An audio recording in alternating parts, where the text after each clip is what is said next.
Hey guys, welcome back to the channel. Today we're going to be taking a look at the new 1522 pistol from Smith & Wesson.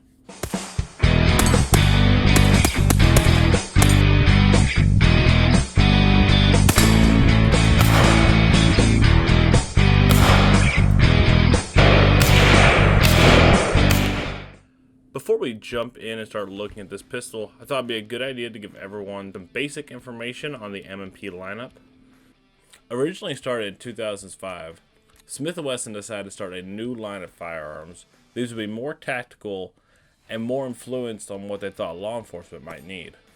To differentiate these firearms from other firearms Smith & Wesson was putting out at the time, they came up with the M&P lineup.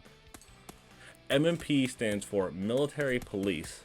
The M&P name was to reinforce the target demographic they were going for, as well as to pay homage to the .38 Smith & Wesson revolver used in the earliest 20th century by a lot of police. In 2006, they started their AR-15 platform. Then starting in 2009, they introduced their 1522. The 1522 was a blowback design .22 rifle made to look and feel like the AR-15, just without a gas tube. Then, in 2021, Smith & Wesson released their new 1522 pistol, which is what we're going to be taking a look at today. So as you see here, this is the M&P 1522 pistol. This is the way you would get it out of the box, minus this red dot right here. This would be it. For anyone that cares, this is a Crimson Trace, I forget the exact model, red dot that I'm doing some testing on right now. The overall length of this pistol is 25 inches. We're going to scoot this over a little bit so I can kind of show you guys the barrel a little better. It comes with a 8-inch barrel with a 1 in 15 twist. The unloaded weight is a little under 3.5 pounds. Up here at the end of the barrel, we have a standard bird cage that is not pinned, so it can be removed and you can add a suppressor.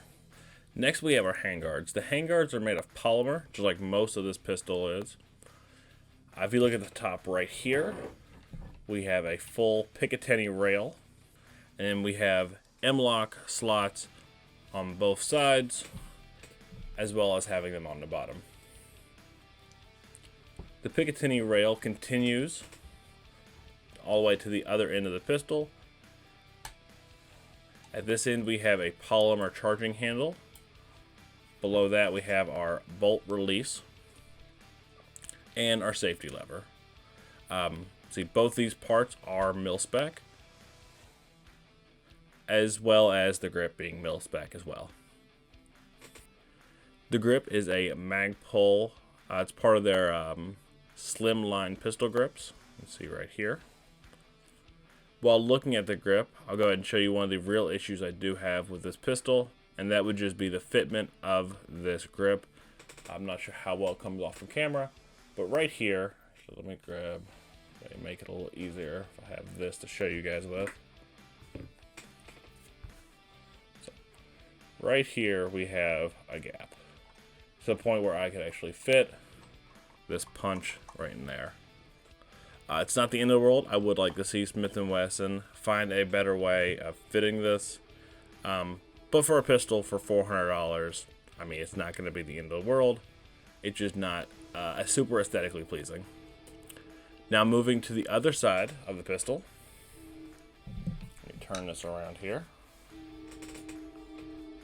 We have a standard magazine release, and then we have our mil-spec trigger right here. And right here we would have our magazine. It's sitting over there full in the magazine box. It comes with a 25 round magazine, very similar to the full-size 1522 mag. In fact, it is the same mag. And we'll look over here. We have our bolt. Being one of the only steel pieces of gun right here, we have our bolt here. We'll go ahead and lock that open. And it locks open the same way that any AR-15 would. Moving to the back, we have our SBA-3 adjustable brace and our QD mounting point right here. At the time of filming, we have a couple hundred rounds through this pistol with only a handful of issues. The only issues we have experienced were issues of failure to feeding. With it being a pretty new 22, I think that's just a break-in period. I suspect that'll go away. If it doesn't, and we still see that after 5, 6, 8, 600 more rounds, I'll definitely let you guys know. But as of right now, I think we've had 2 failures to feed out of maybe 200 or 300 rounds. It does seem to like to be ran wet. But if you do forget your lube, it does seem to run pretty well still, and still will work fine. I feel like there's probably a joke in there about forgetting your lube and still working, but we'll move on. Alright, so at this point, we're going to go ahead and do a quick breakdown of this firearm. To break down the 1522 pistol, it's the same way as any AR-15. We have our 2 pins here.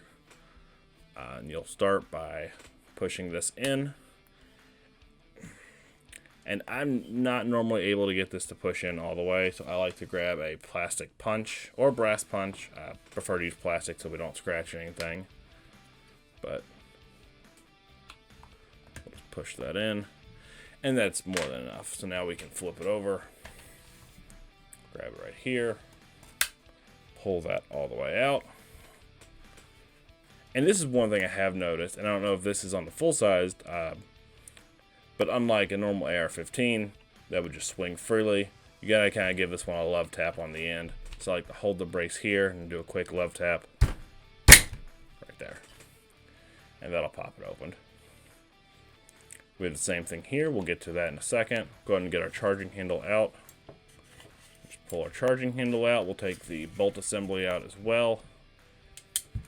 You see here the charging handle has its inset. It sits right up there on top of that, which allows you to pull everything back.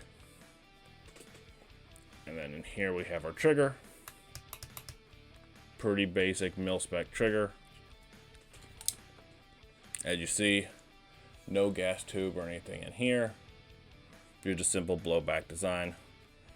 To take off the upper, we'll do the same thing. We'll push that in, and I still can't push it in all the way, so we will use our punch. Or we'll try. Let's see if we got that in enough. Yep, there we go. And I'll put my thumb there and kind of push apart. There we go. Now we have our upper separated from our lower, our bolt, everything. This would be about as field stripped as I would normally ever go unless there was something wrong. But that's how you disassemble it. We'll go ahead and put it back together real quick just so you guys can see that. You put it back together the exact same way, or basically the exact reverse of what you just did. So we'll line these up right here. And there we go. Push that in there.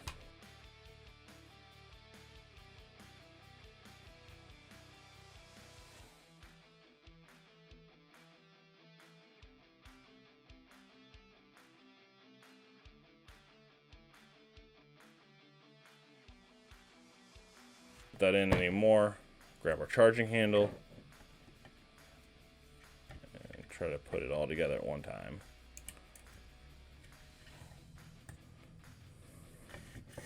There we go. There we go.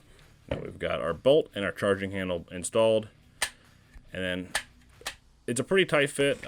You see it rubbing on the back of the bolt here. The bolt pushes in. And this is where your buffer tube would be if you had an actual AR-15. So it pushes in right here, kind of give it a little tap. Push your pin back through. And there you go. That is how you reassemble the 1522. I appreciate you guys watching. If you did like the video, please go ahead and hit that like and subscribe button. And I will see you all again next time.